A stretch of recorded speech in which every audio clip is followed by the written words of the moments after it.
You know, there's this one thing that I keep forgetting to do, and this is working out my mind. Like, the thoughts in my head by default are pretty negative. And I think this is a thing with most human beings. Either it's that or the way I was raised made me this way, where by default I'm thinking negative thoughts. I'm thinking, oh yeah, let's be chill, let's be lazy, let's do nothing, let's just however it is right now, let's just keep it that way, you know? And I need to remember that my mind works exactly like my body. If I stop working out my body, my muscles start to get weaker. My muscles start to deteriorate. They start getting atrophied.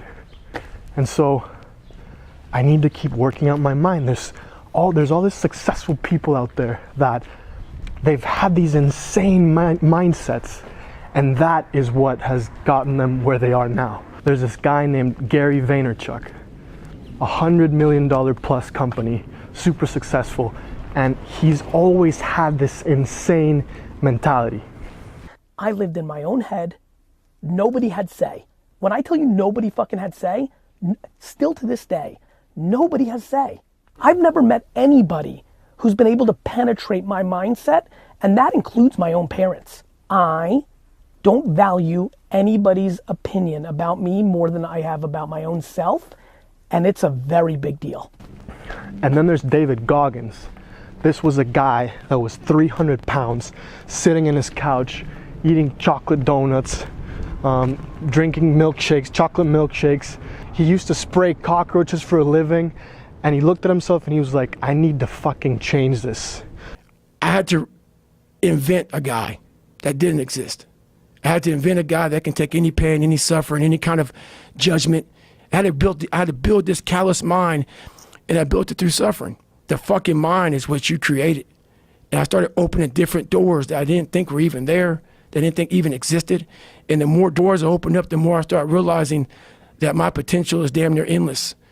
And it changed my whole mindset. So I went from David Goggins and I created Goggins. And the most beautiful example I ever remember of this is Fight Club. Edward Norton's character was this little bitch that lived in a condo that was a perfect little condo with a bunch of IKEA furniture, and he went to work, he hated his job, he couldn't sleep, he was depressed, he was fucked. And then, what does he do? He creates Tyler Durden, Brad Pitt. And throughout the whole movie you see the physical representation of Tyler Durden. But in reality, Tyler Durden was nothing but his thoughts. It was a voice in his head. It was who he wanted to be. And so he created this alter ego in his mind so that he could accomplish everything he wanted to accomplish. I don't understand this. You were looking for a way to change your life. You could not do this on your own. All the ways you wish you could be, that's me. I look like you want to look, I fuck like you want to fuck, I am smart, capable, and most importantly, I'm free in all the ways that you are not. When I was about to quit my job, I felt this fucking power inside me. I was like, when you take a big risk like that, and when you feel like you have the courage to do it and you do it, you're scared but you do it anyway, you feel fucking high, you feel powerful. I was like, ah! But it goes from one side to the other, you know? This courage that I had, it kind of like fades away unless I work out my thoughts every single day. So that's what I'm trying to do right now. Like, I'm trying to harness all this energy that I feel right now and throw it out there into this video so that I can feel it in the future, because I need to work out my thoughts. I need to work out my mind.